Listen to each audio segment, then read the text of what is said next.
Hello and welcome to episode 284 of Retro Encounter, RPG Fans Weekly podcast of many topics. I'm Mike Sollosi, and the people demand it. The people love it whenever we post anything about it. So we're doing another episode on the Suikoden series. This time it's Suikoden 3. We recorded 2 episodes on Suikoden 5 in January 2020, and 2 episodes on Suikoden 2 in September 2018. Those are so long ago, it feels like a lifetime ago. But we're going to live in the present and talk about this 2002 RPG. And joining me for this podcast are veterans of those 2 other podcasts, starting with Alana Hagues. Hi, everyone. And Zach Wilkerson. Hi there. And Leona McCallum. Hi! All right, so the 4 of us have, let's say, varying experiences with Suikoden over our lives. So before we get into how Suikoden 3 is the most 2002 RPG I've ever played... Really? That's the truth. Right? Let's talk about our personal backgrounds with Suikoden. Do we have a volunteer to go first? I guess I can get us started. I'm guessing I've been playing it the longest. Go for it. So I played Suikoden 1 probably first in 1997. I think it was the first PlayStation 1 game I played after Final Fantasy 7. And I thought it was great, but I didn't get all 108 stars, and I didn't really know what that meant at the time. And so, no spoilers, but there's a thing that doesn't happen. And then I liked it so much that I got Suikoden 2 immediately, and I loved Suikoden 2. Not as much as I love it today, which we'll talk about later. And played through it, and then realized oh, there's a bonus character for getting all 108 in Suikoden 1. So I went back and played Suikoden 1, then I played Suikoden 2 again immediately. And then ever since I've been a Suikoden devotee. I've played all the mainline games. I've played Tactics. I've played most of Tier Crease. And Suikoden 2 is my favorite game of all time. Suikoden 3 is not my favorite game of all time, but I do like it better this time. So there's that. So I love Suikoden. Okay, I'll go next because I'm from almost the opposite end of the spectrum as Zach. Zach, you and I are around the same age, which we've mentioned many times on the podcast before, but I didn't get into Suikoden until those podcast episodes in 2018. Growing up, playing video games and being involved in RPG-focused communities like RPG-centered, JRPG-centered forums in the early and mid-2000s, I knew of Suikoden, for sure. There were Suikoden fans. A lot of Suikoden fans are very passionate, which is why they always get a huge social media response when RPG fan posts something. So I was aware of them. I was sort of interested in them. And not at the same time, but probably within a year of each other, I played Suikoden 1 and Suikoden 3 for the first couple hours. I think I only did 1 chapter in Suikoden 3 and maybe even less of Suikoden 1. But they didn't quite grab me. I didn't connect with them, and I was surrounded by the PS1 and PS2 libraries of JRPGs to play, so I was able to find other distractions very easily. So I tried to get into Suikoden 15, 16 years ago and couldn't. But I decided to play Suikoden 2 for the podcast and make a concerted effort to finish it in 2018. And we played it. I loved it. I became more interested in Suikoden than ever. And I almost did the Suikoden 5 episodes with you, Zach and Leona, a while ago, but it was just bad timing, and it ended up not happening. But when we decided to do another Suikoden episode for the podcast, now, April 2021, I decided, now it's time. I'll play another Suikoden game, and here I am. I played Suikoden 1 about 8 years ago, 10 years ago now, at the recommendation of my boyfriend at the time, who said I would like it, and I was like, I don't know, it looks old, looks weird. And but I gave it a go and I ended up loving it, and then I went out and tracked down every Suikoden game I could find. And then I played them all within a few months of each other. Just all in this few month summer period. I just played them all back to back. That is a great summer. Yeah, I remember that summer fondly, just hooking up my old PS2, and then I had this little stack of Suikoden games. And I am so set for the next few months. I am so happy. But yeah, so that and I've been obsessed ever since. And I've been talking about Suikoden with people for ages. I actually bonded up with Sam from RPG Gamer. She came over to Scotland one year, and we would talk about Suikoden 2 all the time. Oh, So she's a big Suikoden nerd as well. yeah. Sam is lovely. Shout out Yes, to yeah, Sam. she's lovely. Yep, that's Sam Watchter, who's one of the editors-in-chief or creative directors of rpgamer.com. Yep. Mm-hmm. Yeah. All right, I guess it's me then. So similar to Sollosi, I also only got into the series back on those same podcast episodes.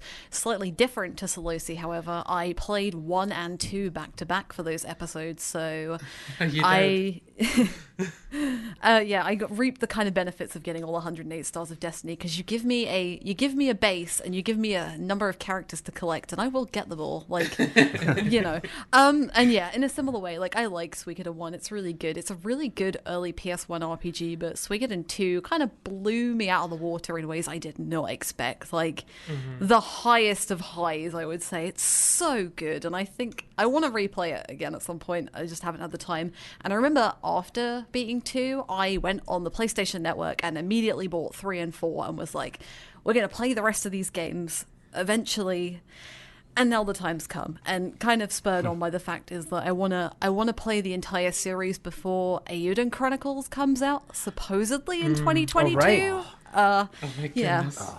Yeah, so excited. fingers crossed, me too. And yeah, I'm really jazzed to be here, because yeah, I also missed out on the 5 episodes, although I kind of wanted to play them in order, but I was also moving house in January 2020, so it's kind of impossible to do. But yeah, I get more and more every time I play these games, like why people love them. They're so good. So good. I sort of point out that on the Suikoden 5 episodes, Leona and I were begging for them to make a spiritual successor. We were. It was so funny. And then I'm it's like just so afterwards, excited that one exists now. we were on our hands and knees. Yeah, I think that announcement was in the spring or summer, so you probably beat the Eiyuden Chronicles announcement by about 6 months, maybe? It was like June or July, yeah. Yeah, so January to July, 6 months, right So around there. You're welcome, Suikoden fans, all of us. Indeed. Just call us Retrodamus, the RPG Future Prediction Podcast. For sure, yeah.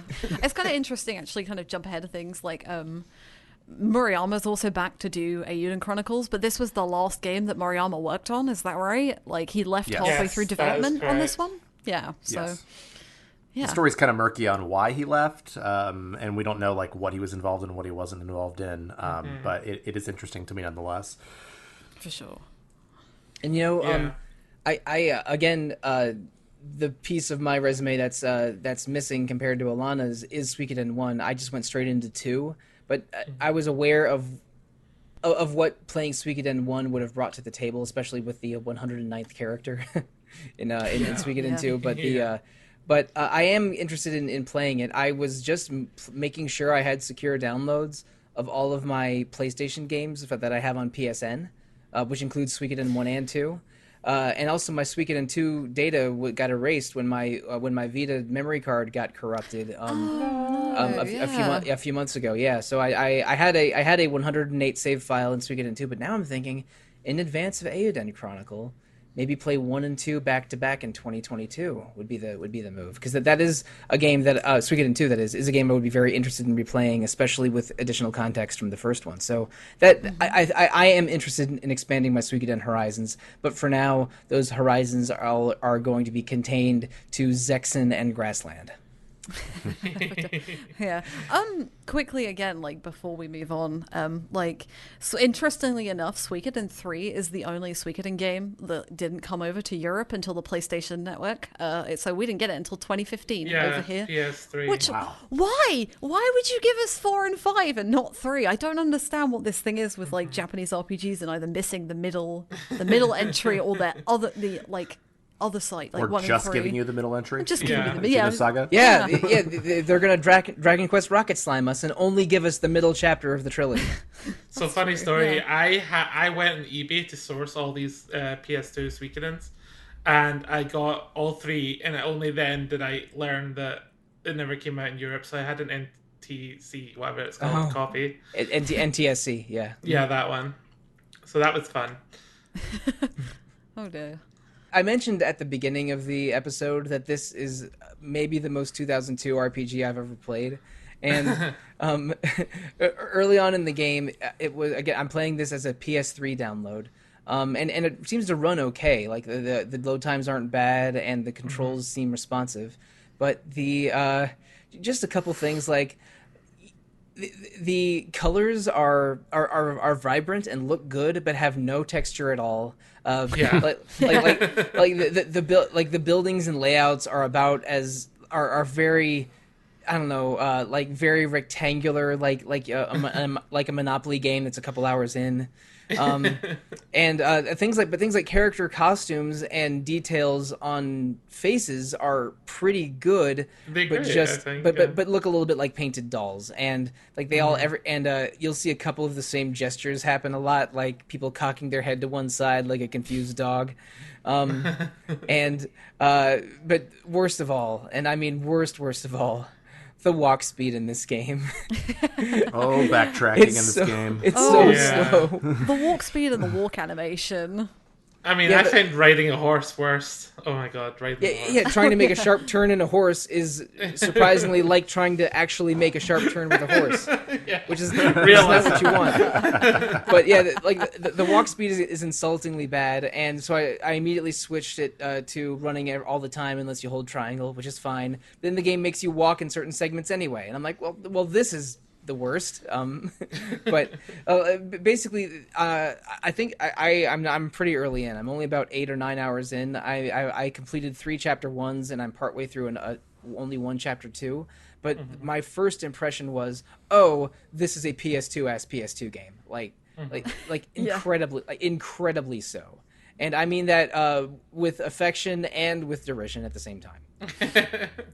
Yeah, I mean, one of the things in all Suikoden games is, like, when do you get the blinking mirror? Which, if you haven't played a lot of Suikoden games, is, like, the thing that allows you to warp around. And that happens, I don't know, I am in Chapter 4 now, when all the chapters come together, and I still don't have it.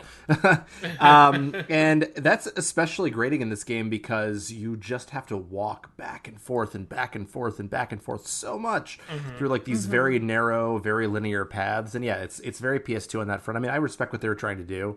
And honestly, like the towns are still like way easier to navigate than Suikoden 5s, which are mind-numbingly horrific. Yeah, it's to me that's the most PS2 thing about it. Is like I'm so tired of walking. Yeah, like a few like early PS2 RPGs did the thing where they like took out world maps and like gave you like a semi overworld, and like the idea of just like going through one section of an overworld just to get to, you go for the left of what is it, the one area of the grasslands that you have to go through to get to Brass Castle, and then you go through it one of the plains, and you have to walk through it just to get to the other side. Like, why are we doing this? So yeah, there's a couple plain segments, like one between the Brass Castle and Great Hollow, and another one between Brass Castle and the village that Hugo's from. The Gaza Plains, I think, right? The plains, yeah. The village is just the Karaya clan village, isn't Karaya, it? the Karaya. I was trying. That was the Karaya. The word I was trying to remember. But yeah, it's basically 2 different plains with different names, but they're identical. It's just it's a linear path, except instead of being a path, it's a giant empty plain. It's and look, they figured out once you've beaten an area, you can just go past it without going through it again in Super Mario World in 1990. There's a lot of backtracking. I know I'm going to get used to those plains and that one section of woods outside of Vinay del Sexe, or whatever. Yeah. The Zexen Forest. Oh yeah. Yeah, in Zexen Forest. Yeah, I'm sure I'm going to go through that place 85 times, and also like that city name just makes me think of the former WWE wrestler Grandmaster Sexe. I'm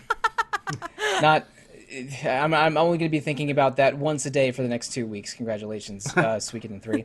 But yeah, like the slow walk speed, the sort of awkward hit detection where you'll miss a doorway or a stairwell by a centimeter, and you'll get stuck there. Just this game feels like a PS2 game, which is which is the PS2 is missing a lot of the amenities that we think of in RPGs nowadays, like just sort of more informative tooltips or fast travel or more icons on maps, things like that. But also just gives me a lot of positive nostalgia because there are so many PS2 games that I love that like having this be so obviously from the era is sort of fun.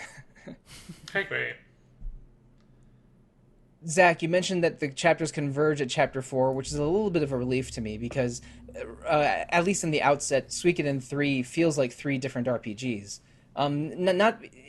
They share a setting and the paths of the different characters cross regularly, but the 3 characters that are the vehicles for those 3 first chapters are just so different that they feel like they're protagonists of different games. You know what I mean? Mm-hmm. Mm-hmm. Oh, absolutely. I mean, I think that it's called the Trinity Site System, where we're following 3 different characters, Chris, Godot, and Hugo, and I really respect what they were doing with it. But I think that sometimes, because of the space is also smaller. Like if you think about like Suikoden 1 or Suikoden 2 or especially Suikoden 5 or even 4, honestly, like you have such a broader scope to travel through. So like, the idea that they did the Trinity Site System with an area where you were literally walking through, like, I don't know, like the same 4 areas over and over and over again. So you don't really go much further east than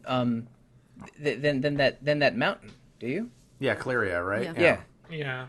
That's and no further west than Vene del Zexe, which they're all pretty close to each other. So that's tighter than I was expecting. I mean, I knew that this game was mostly about the conflict between the Grasslands tribes and the Zexan Confederacy, and that's fine. I'm like, okay, this is an area a little bit to the west of where Suikoden 2 happened. That's cool, but yeah, this does seem like a little bit of a closed-in space for a big RPG. Yeah, I mean, I think that I think that the PS2 limitations are really is really a big part of it, and then like not understanding how to develop for it. I mean, like Suikoden 5 is like the biggest Suikoden game by far, and it's also a PS2 RPG. But they just really, I think, given the nature, I think that the limitations of what they were trying to do within like the particular development time, like it was a clever idea, but like it ends up sometimes adding, especially like I feel like in Chapter 1, to a lot of repetitiveness. Where I'm like, oh, I saw this event already. I saw this event already, and like I understand, like and maybe the first time I played it, I thought it was really clever, but this time I'm like, oh, I get it. Like, oh, like I know what Suikoden is. Like Suikoden is like that everybody has a point, and like they make it very literal in this game, and I like that as an idea, but as an execution, I feel like we're being very negative. I actually like this game a lot. As an execution, I feel like it's a little bit mediocre. I'm worried that I've been complaining more than praising, and I mean, I do have to go through Brass Castle 60 times in the first 3 chapters, but Brass Castle's nice. And it's smack dab in the middle of the map, which makes it, I'm sure, hugely territorially important. But when I think of Suikoden games, from my limited experience, I think of them as games somewhat inspired by Chinese epics, so that there's like a focus on the struggles of a lot of characters and things like tactical gambits that are the stuff that like legendary Chinese generals would had done centuries ago. But also struggles of nations and not just characters. And also sort of blending the political with the supernatural in ways that in a way that they sort of interact together. Like there's this mythology of powerful runes and prophecies that rule over everyone, but still there is semi-modern militarized nations fighting each other, but both sides kind of acknowledge one another. So it's a plot that is fantastical and political and doesn't quite feel the same way as traditional whatever Tolkien inspired fantasy that we're more used to. And Suikoden 3 absolutely feels like that, but I'm also I sort of think the 3 main characters are good people that are acting like jerks because of circumstances. Like I don't think there's an easily identifiable good guy because they're kind of all being frustrating in their way, which is interesting to me. I'm not sure if this means I wish there had been a single main character for me to like more, or if I am going to be like more appreciative seeing how these 3 clash against each other. But I mean, it's I'm not really sure what to think of these three main characters yet, even though I sort of want to like them, but I find them frustrating. Am I talking crazy here? I think that's interesting because, like, by the end of chapter 1, like, I would agree with you on, like, Hugo and Godot, because Godot is kind of this enigmatic, like, he doesn't really, like, Too answer enigmatic. anybody's too enigmatic. Yeah, he doesn't really answer any questions. He's very like straightforward. And Hugo's 15. You know, Hugo's best friend dies at the end of chapter 1. I think he has the right to be a little bit angry and a little bit like, oh, I don't want to do this kind of thing, because he has to go and deliver a message to the Zexen, the Iron Heads as they call them, by way of his mother, who is the chief of the Karaya clan. And if you've played Suikoden 2, listeners, you'll know who Lucia is. I remembered her because I remember Yeah. the one grasslands person that you fight near the end of Suikoden 2. It's like, oh, it's her. Hey, Yeah. hey, girl. She's cool as hell. I love Lucia. But like, I really like Chris, like straight away. Like Chris immediately, because of the way they portray her. Obviously, Chris is she's like the stand-in for the head of the Zexen Knights, but she's not very good at dealing with the publicity of it, and she's also not very happy with dealing with the politics of it, because she's pulled into multiple council meetings, and they essentially just don't really let her do what she wants. They want to do everything. The council want to do everything for their own gains, and doesn't matter whether Chris like disagrees with it or like protests. It's like, no, this is what we want to do, and she's always questioning her like motive and her right. And I mean, again, obviously, like, yeah, Hugo's best friends die, and it's Chris who kills him, but it's not deliberate. Like, it's just a reaction, and I want to. The only way I would be frustrated by her is because I understand how she feels in that situation. Because like, it's interesting to see her a knight, and it's actually interesting to see like a woman lead the knights. Like, as Suikoden, and I think you probably spoke about this on Suikoden 5. I haven't played it, but having discussions with a few people who have, I don't really think we brought this up too much in 2, and I think it will come up again probably next episode. Suikoden maybe is consistently the best Japanese RPG series at writing women, like, across the board. 100%. Like, 100%. yeah, like Chris is a really great example of it, and like, I get why you're frustrated by her, Sollosi, absolutely, but To clarify, 80% of my frustration is with Hugo. I just don't. He is an angsty teen whose angst is justified. But that does not make me enjoy angsty teens anymore. But like I don't do my job for a couple days. There's even though I will lecture people unprovoked all the time. There's a reason I didn't go into education. I have specific frustrations with the three main characters. I think that Hugo's a little too bratty. Gedo is a little bit too enigmatic and doesn't share enough. And Chris, with her, it's like I find her situation understandable, but I don't like that. Like, she's she's kind of I think her character begins the game sort of with too much clout. Like you start the game and she's already a very young woman in charge of this cadre of knights, but has all this self-doubt. It's like you almost already feel too strong to be the starting character in an RPG. And I think that's deliberate, though. You have all the money. You have so much money. All her combat's you really have easy. 200,000 monies at the beginning. Whatever it is in Suikoden. Potch. I play enough RPGs. I'm just going to call everything Zenny by the end of it. Good idea. Venal Del Zenny. Like she sort of comes in almost as a ready-made character, and with what happens at the village, her killing Lulu in self-defense doesn't bother me, but like she went along with a plan to wipe out an entire village, and struggles with what happened after it happens, but she still went along with it. Like you commanded your entire army to burn down a village. You committed an atrocity and only start feeling bad about it like afterwards, and in a way that's like, I mean, your feelings are valid, Chris, but I still think it was uncool of you to do that in a way that, again, I've only played her first chapter, so I there's a lot of Chris development for me to see still. But like her making that decision made me just I don't know. She's a little bit too much of a cop. I mean, I think that she thinks she's a little too much of a cop. Yeah. I mean, honestly, Fair. I mean, in defense, I mean, I think in defense of Chris, and even through chapter 1, I mean, they develop that idea through chapters 2 and 3, and like her dissatisfaction with the council, and also just her general dissatisfaction with like her celebrity in general, but and also like her regret over what happens with Lulu at the end of chapter 1 for Hugo. But I think at the end of the day, I mean, I think that and I think this gets developed maybe a little bit more, like she has this idea of duty, she has this idea of loyalty, which I think is what defines her, but she also breaks it very frequently. Like if I were going to pick a cop to like, and I wouldn't pick many, it would be Chris, because she so frequently is pressing back against the boundaries of what she's being asked to do.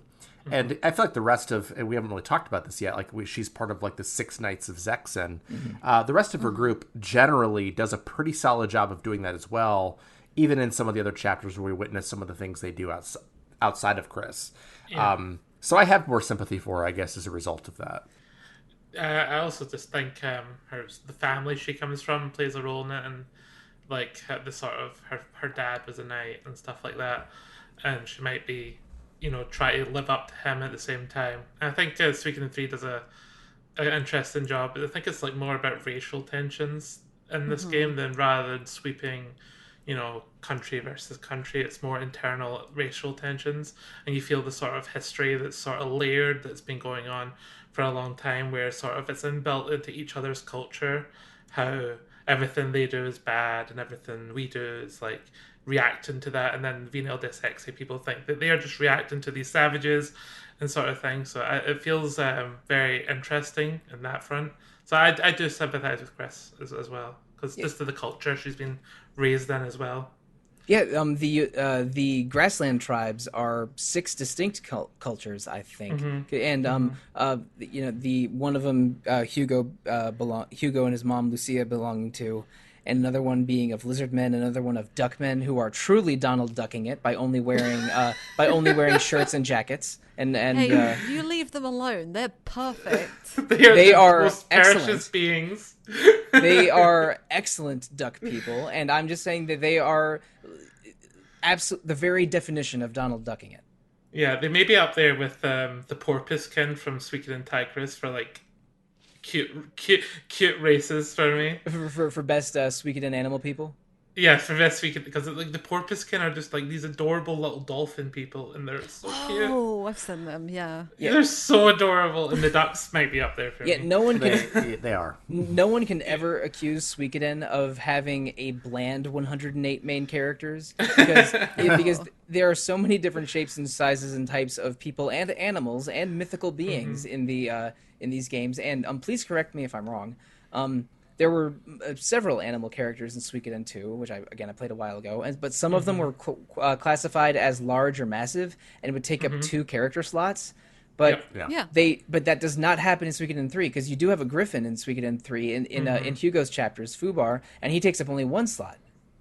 So you can mount him. Yes, you can, and having one of the main one of the main characters being a boy that can ride his griffin buddy for massive damage is something I'm very interested in. But cool. Are there no more 2 slot? There are.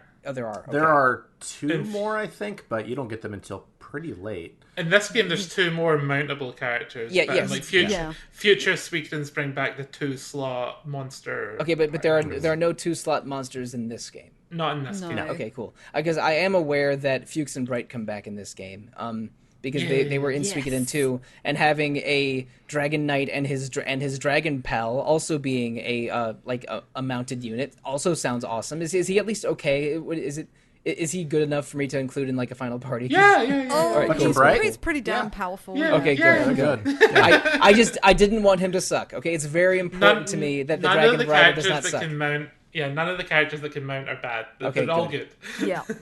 I know that, and I mean, I've seen images. I know that the 3rd mountable unit is a giant bug. So having like a griffin, hell yeah, so you having people having people ride their pet griffins, dragons, and bugs. It lets me live out a Digimon fantasy that I was not expecting. It does, God, yeah. it is. I didn't even think of that. It really is. Seeing the guy ride the bug did not make you think of the Digimon opening, because that was the first thing Now I that thought you of. mention it, it does now. Yeah. The bug, Within- yeah, but maybe not all the other ones. I thought you were Cabatary referring to the whole Man. group. It took Yeah, me it does. 2 minutes to find a Eurobeat remix of the Digimon anime opening, following seeing that bug picture. Okay, so all right, I'm glad to know that the mounted units are good, because I like within 15 minutes of playing as Hugo, I immediately looked up what other mountable units there were, and my favorite Fire Emblem units are almost always Cavaliers or Pegasi or Dragon Riders. So I was really happy to see some cool mounted stuff in this game.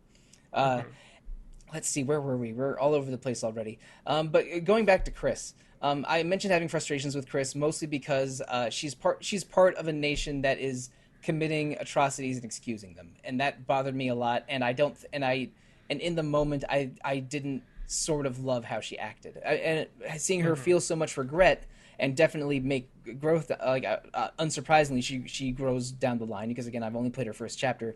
Like I don't love her now, but there is plenty of room in my tiny Grinch heart for me to love her later. I mean, I like that. Like one of the very first scenes you see with Chris is her expressing frustration with the council, Yeah. Zexen, which This is a frustrating council. Yeah, I mean, Like and that you council. know, I'm not sure if you find out in chapter 1, but like the council is like made up of merchants. Like these are all people who are interested in money. If you Which I talk think- around town, you do learn a lot about the mercantile nature of Vene del Sexe and how Zexe. Whoops.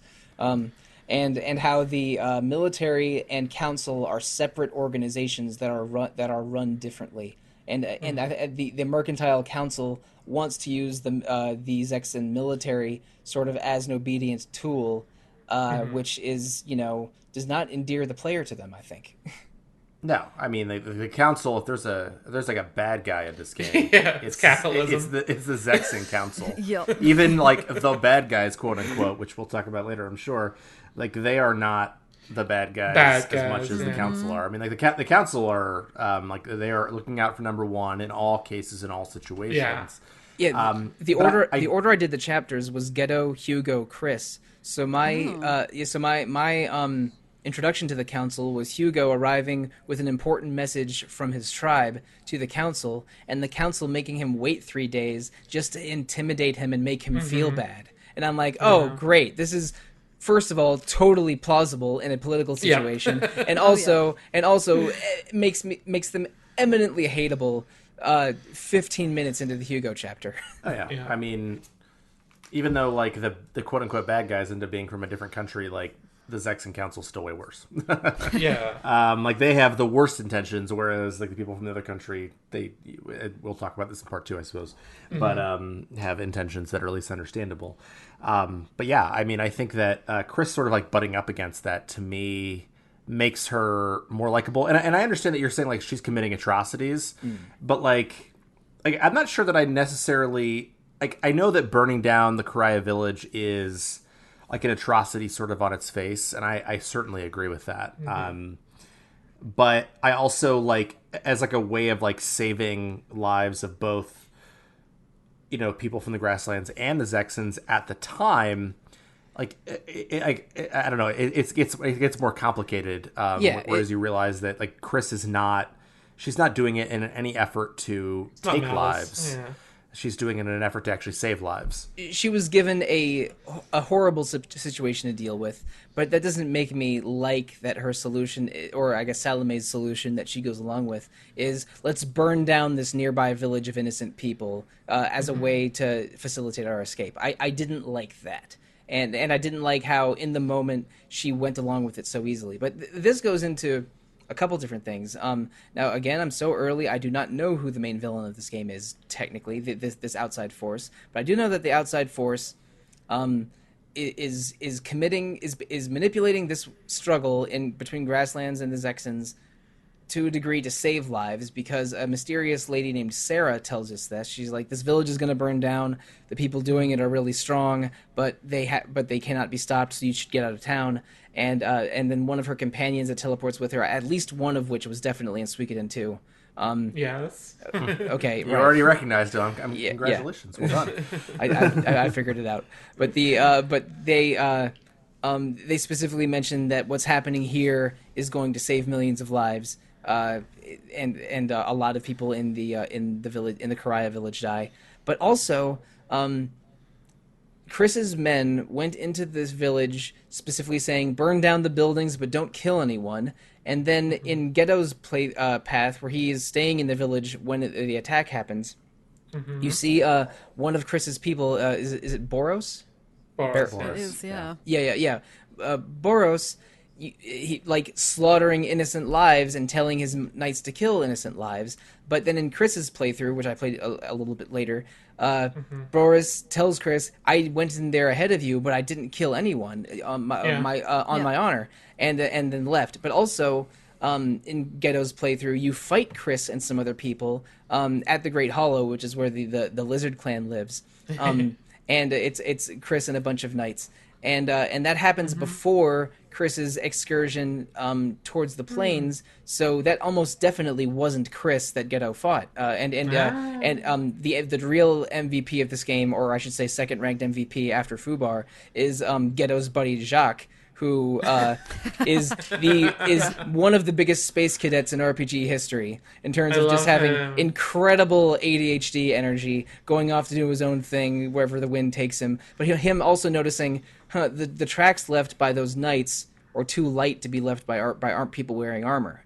And and Jacques is again the spaciest character in the game, but also one of the most observant. So I am pretty confident that the Chris that Ghetto fought in his first chapter was someone in a disguise or under an illusion, and the Boros that was killing people in Karaya village was either another illusion or Boros under someone's control, some kind of magical ensorcellation. Because there is a fourth party or third party, whatever you want to call it, an outside organization that Sarah and her friends are connected to.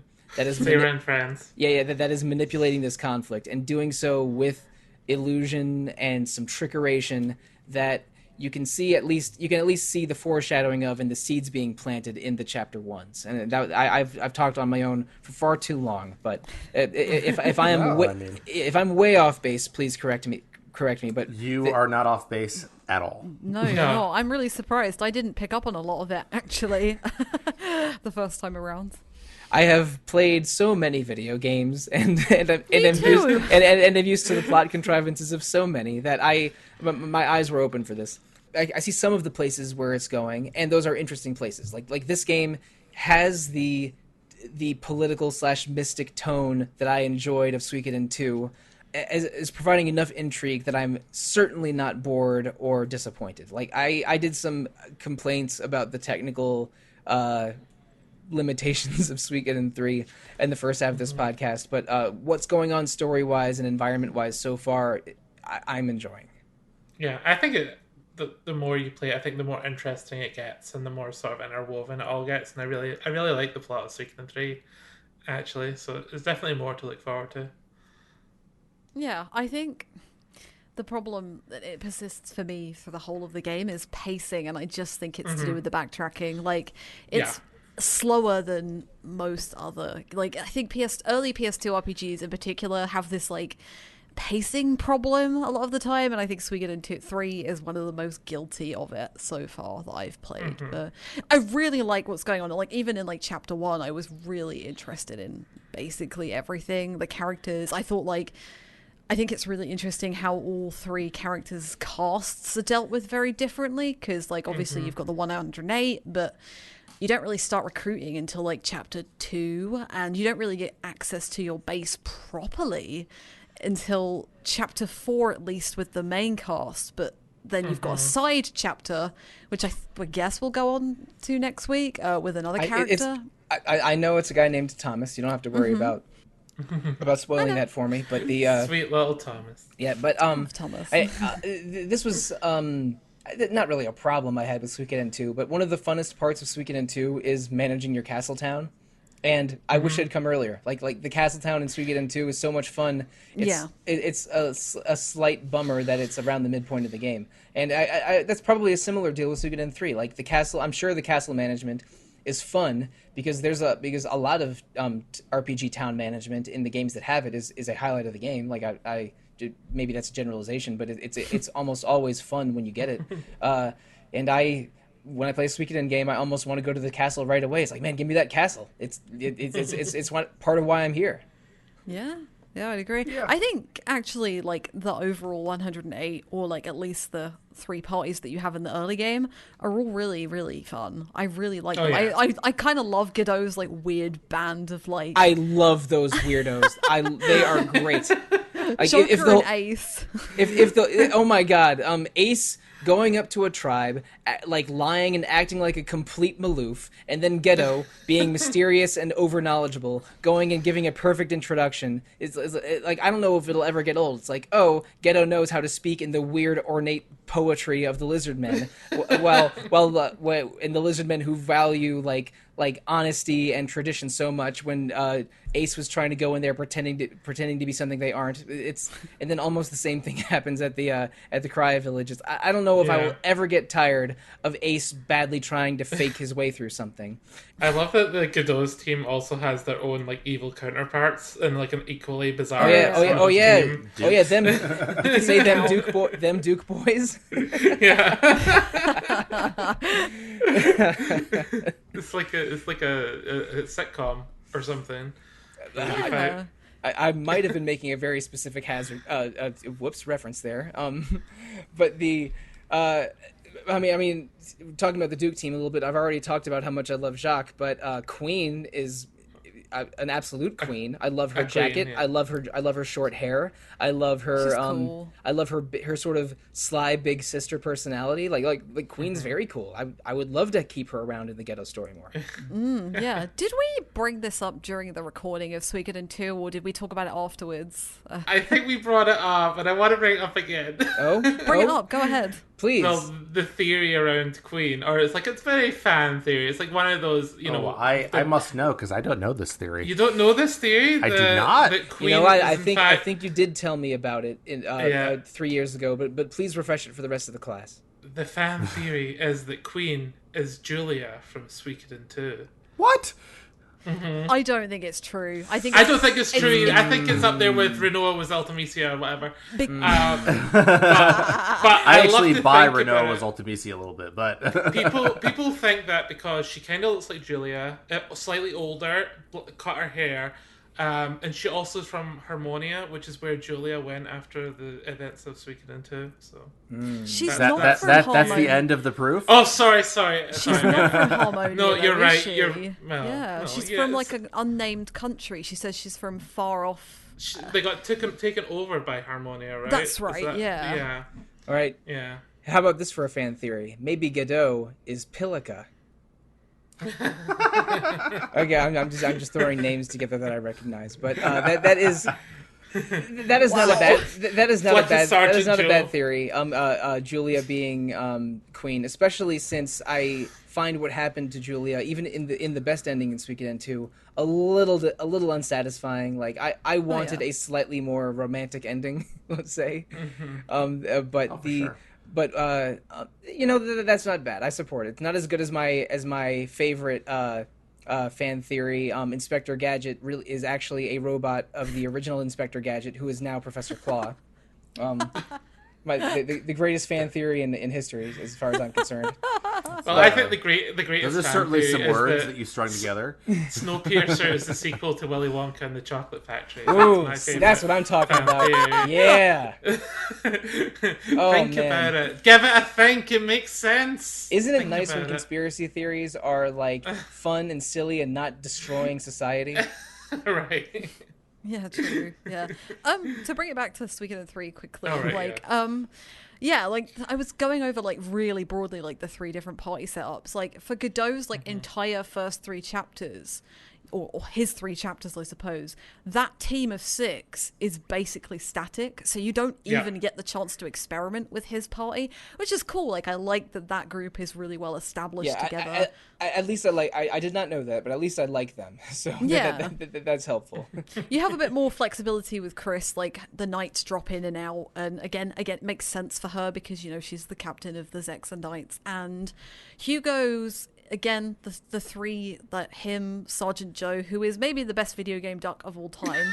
Like, absolutely. What's the competition for best video game duck? That's my real question. He is an excellent video game duck. We need to get our mutual does a friend. goose count? Top 10 video game ducks. No, we need to get our mutual friend Bridget Choi on this. What are the top 10 video game waterfowl? So she can host one of her tournaments. She has her video game frogs tournament ongoing as we record.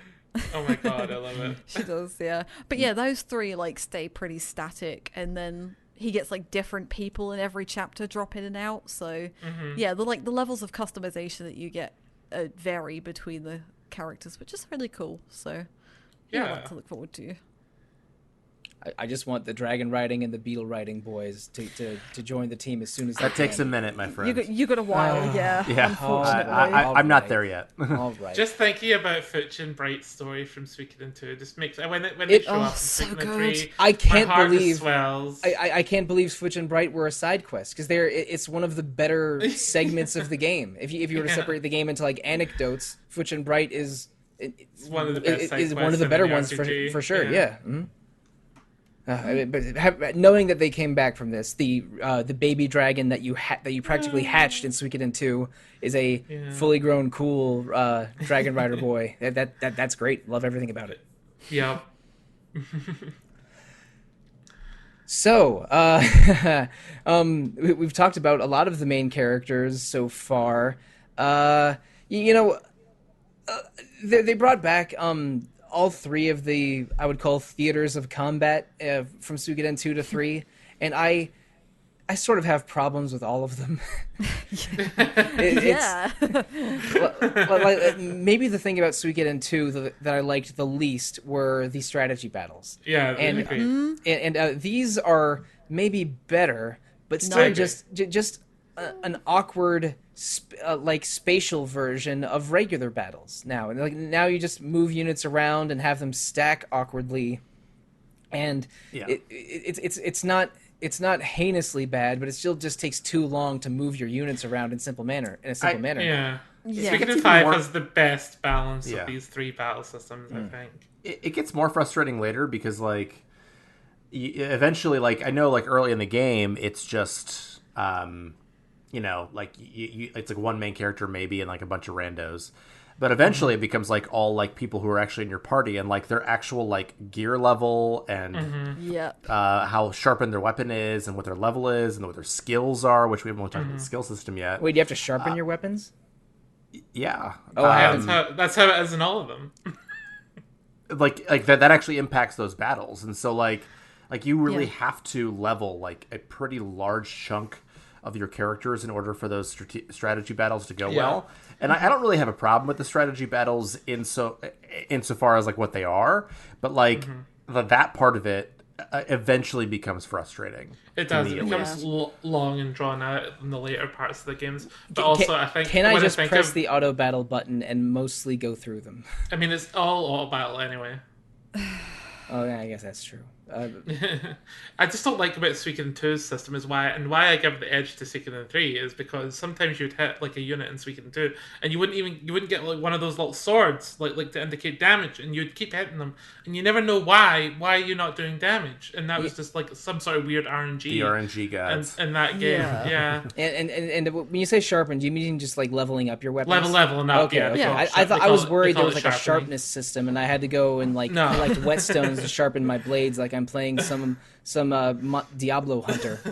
No, you just continuously sharpen the weapons until every weapon's just like a big needle. I complain about sharpening systems, but I genuinely love both Monster Hunter and Diablo, so maybe I'm just a hypocrite. But but to your point, I think it is better that you're using your actual combat units in the strategy battles, where in Suikoden 2 there were some generals that were only strategy battles, some units that were only six player party-based combat and some that were sort of neither or both.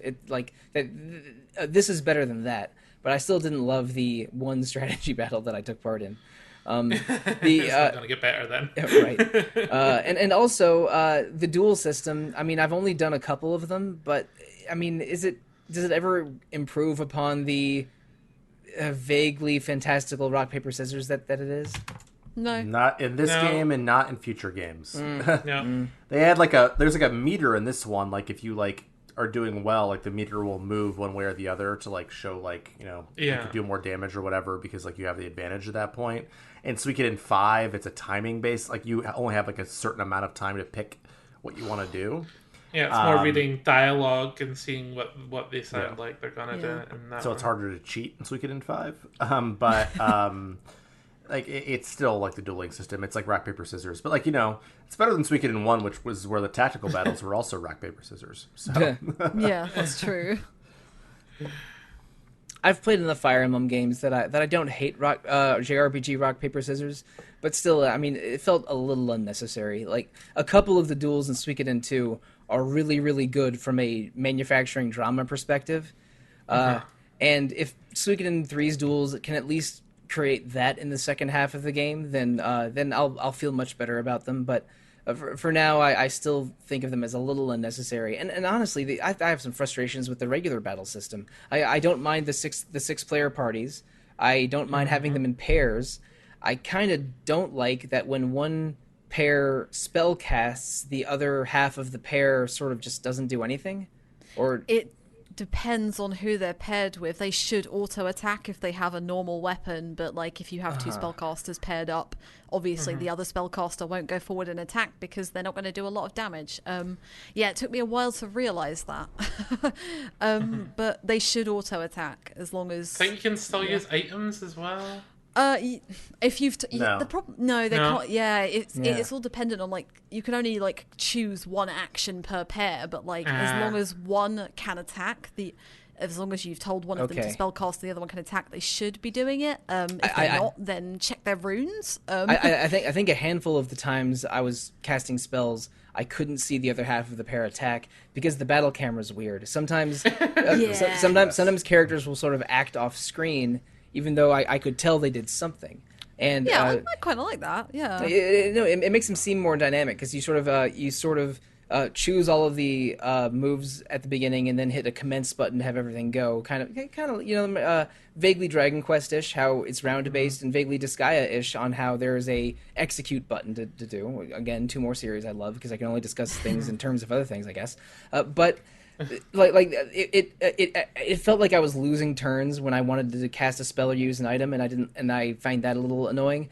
But also, but I do like that when the action all takes place, it sort of not always, but sometimes feels like everything's happening at once or happening quickly in a way that the when the scene plays out, it's cool.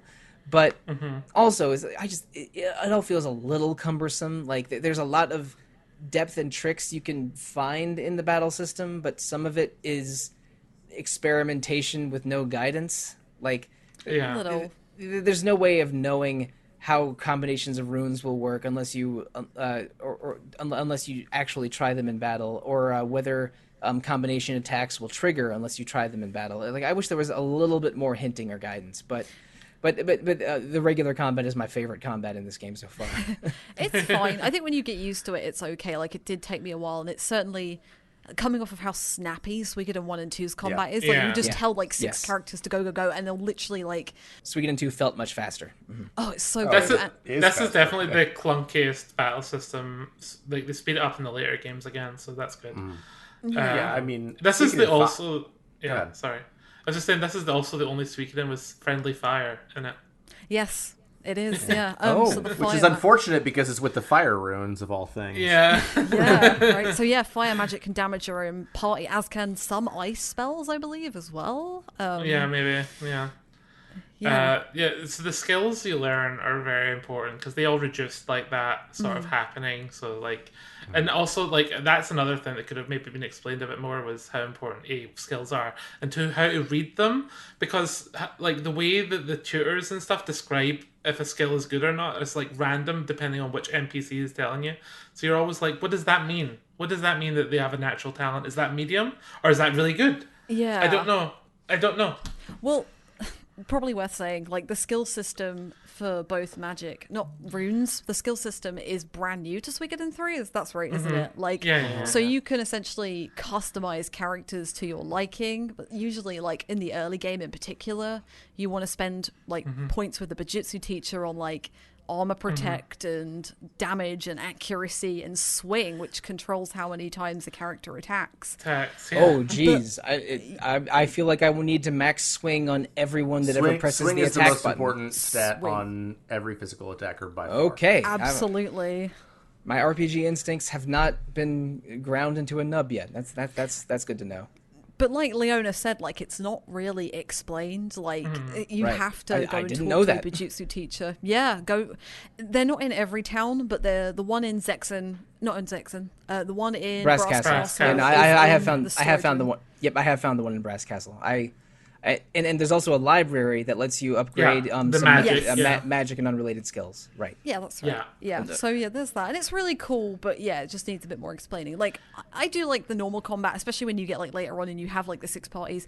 You can see combo attacks when you're putting your party together. You just have to move their positioning around a little bit. So it tells you in the bottom left corner which pairs are, or which groups of people, because some of them are pairs, some of them are threes, some of them are fours. Yeah. It'll tell you what combo attacks you have ready, and then when you go into battle you can use them. So yeah.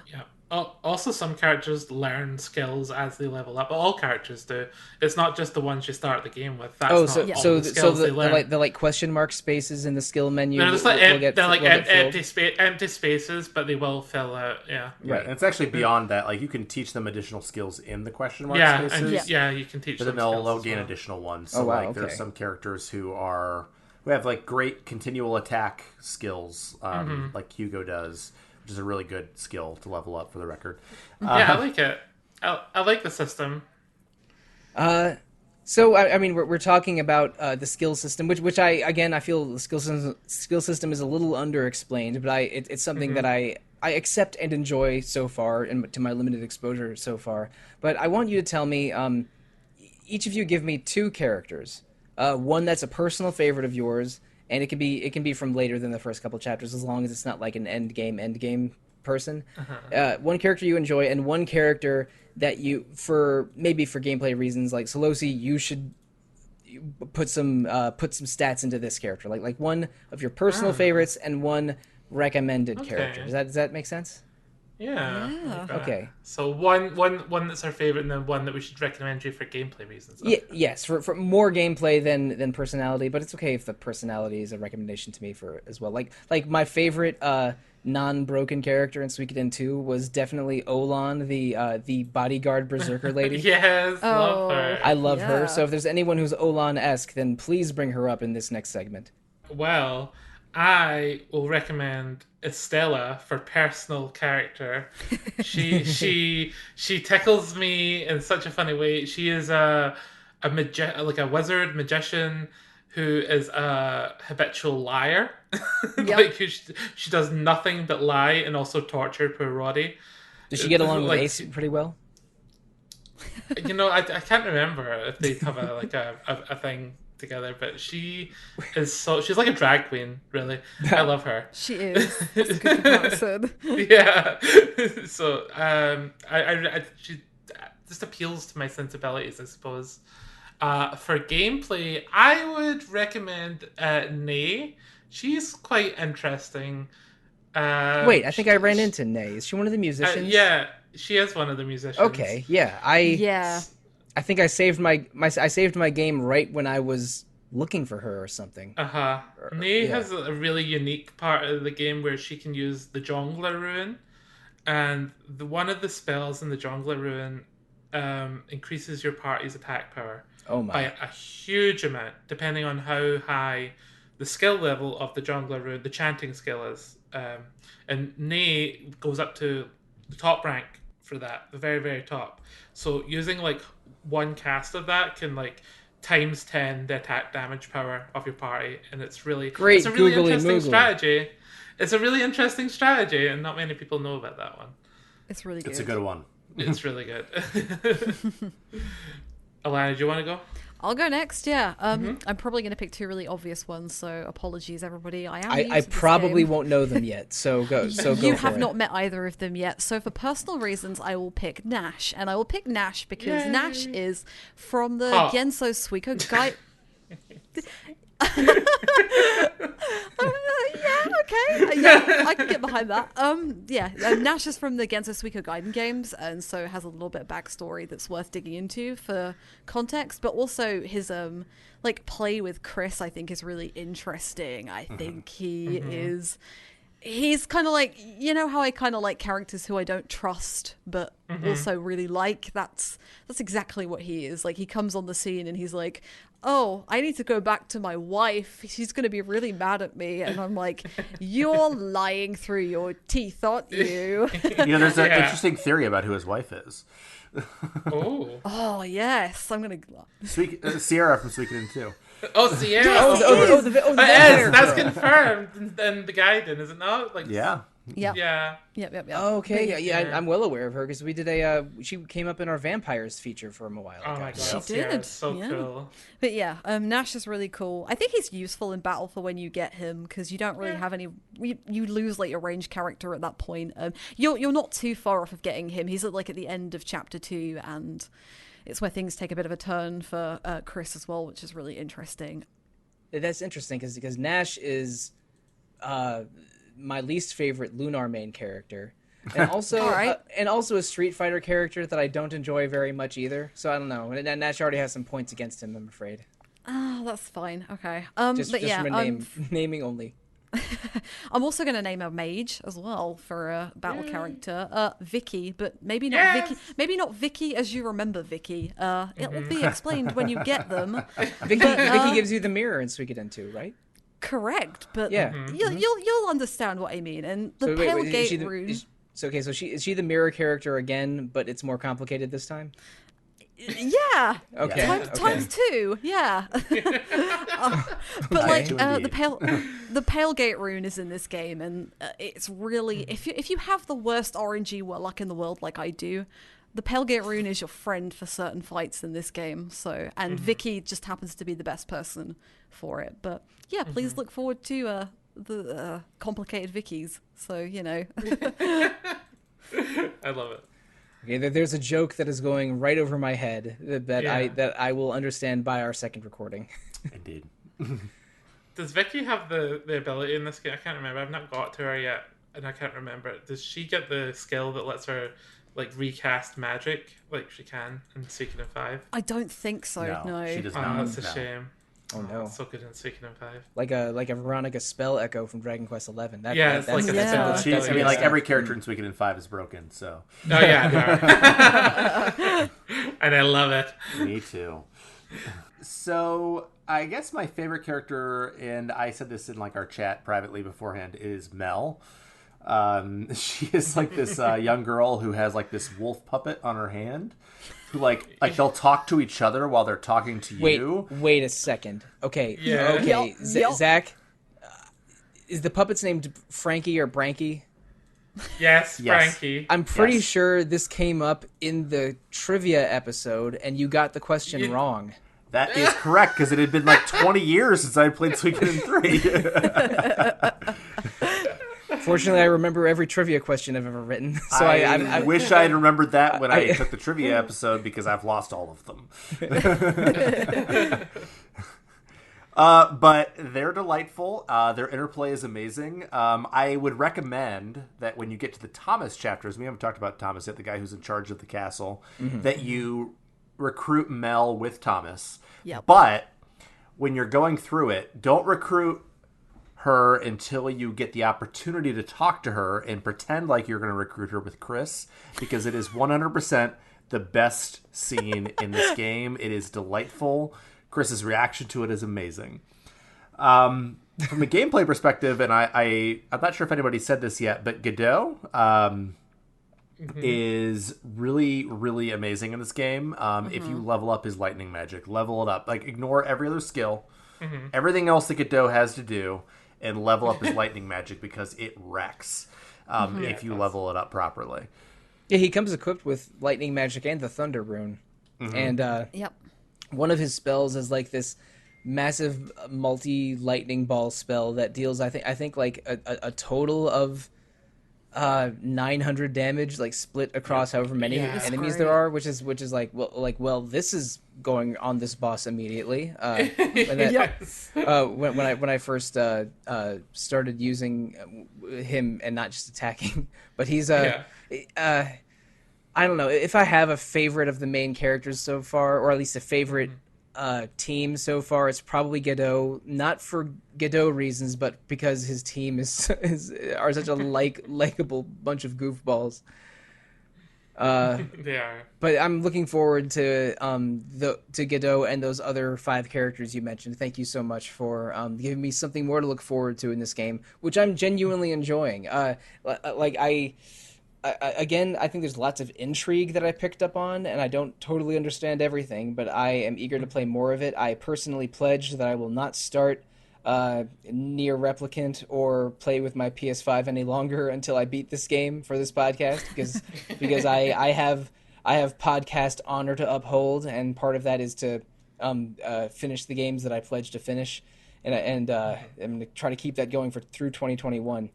But I think I have a lot of game ahead of me because I think I'm only about 8 hours in, and you really do, and it's definitely like it's amazing to think of how snappy and short Suikoden 1 and 2 is like a normal sized RPG, but 3 has again PS2 length issues. And padding issues to create it too. Yeah, because it's also like the hardest Suikoden game. Like, if you don't go fight those treasure bosses, this game is hard. I like the difficulty because Suikoden 5 is too easy. Also, there's a lot of easy. There's a lot of battles you're supposed to lose that you encounter in the chapter ones, and I was a little uncomfortable how easily I was losing. It's like, should I have been grinding all this time? Because I'm like because I almost died a couple times against that Hydra boss in the waterfall. Yeah. Oh, they're tough. Annoying. Yeah, that's the toughest chapter 1 fight by far. Okay, all right. So it's not just me. That's a little comforting. But okay. So I definitely have some put on a podcast while grinding to learn the next unique skill situations in going forward. But I'm looking forward to it, especially since I'm the only person in this quartet that hasn't finished already. Sorry. No. I haven't finished this playthrough yet. Right, yes. But you did finish this game over a decade ago, technically. And I certainly have not. But that means we have plenty to talk about in the second part of the podcast coming next week. So, but we are recording sort of more than a week apart. So I have more than 7 days to play through 50 hours, but not a lot more than 7. So we'll see how that turns out for me. But listeners, thank you for joining us on this Suikoden 3 journey. I've had a lot of fun. Talking about everything from PS2 nostalgia to our favorite cartoon conspiracies, and hopefully part 2 will have a lot more to talk about, especially since I might know what the villain plot is by then. I'm so excited for this. There's a lot to talk about on that one. That's going to be a good discussion. Yeah, it's probably my favorite part of the game. Yeah, I think we will have more character discussions, but also much more story-heavy, plot-heavy discussion for the second part of the podcast. And that will come next week, the last podcast episode for Retro Encounter in April. But coming in May, after we're done talking Suikoden 3, we're doing 4 episodes on Dragon Quest. 2 of them will be on Dragon Quest 4, and the other 2 will be about one broader Dragon Quest topic and one more specific Dragon Quest topic. We have planned them out, but we have not recorded them yet, so please look forward to those in May. If you want to reach out to the podcast, the best way to do so is email retro@rpgfan.com. I check that email a few times a week. You can also comment on RPG Fans message boards if they're still alive. I haven't checked in a while. Maybe There's a new version of them up there. Okay, yeah. good. All right, so the rpgfan.com boards do exist, but also there's definitely a Facebook page, an Instagram page, a Twitter page, a Discord server, of which, Leona, you are one of the moderators. Allegedly. A YouTube page, of which content is being updated on the regular, allegedly. And also something streaming on Twitch every day. Leona, you're also involved in the Twitch streaming side of what RPG Fan does. So listeners, however you want to interact with RPG Fan, do it in whatever way you prefer. We're always called either RPG Fan or RPG Fancom. RPG Fan also has 3 other podcasts that we support: Random Encounter about randomness, Rhythm Encounter about RPG music, and Phoenix Edge, which is our partner podcast, which is weekly and mostly focused on current events. You can review Retro Encounter and those other 3 podcasts on iTunes, Google Play, Spotify, or whatever venue you choose. Please give feedback. We love feedback. And if you want to give us feedback at an individual level and not at a podcast or website level, let's tell you how to do so. So social medias, 1, 2, 3, go, starting with Zach. You can find me on Discord at ZachW, or you can email me at zachw@rpgfan.com. And Alana. You can find me on Twitter at Alana Hagues, or you can find me on Discord as Alana. And Leona. You can find me on Twitter at StarMongoose, and on Discord at StarMongoose, and on Twitch at StarMongoose. And Leona, don't hold out on me. You've been busy in 2021. Mm-hmm. And I also made a video game, and you can buy it. Well, you don't need to buy it. It's free to download on itch.io. It's called Immortal Saga. Immortal Saga on itch.io. Please check out Leona's super dope strategy game, which is better than the strategy segments in Suikoden 3, although I apologize for setting the bar so low, Leona. I'll take it. And listeners, if you want to find me, the easiest way to do so is probably Twitter. I am at The Real Monsoon most of the time, at evokes for dogs other times, and I also have 2 other secret Twitter accounts that I don't mention on podcasts. And you can also find me on the RPG Fan Discord as Monsoon Mike.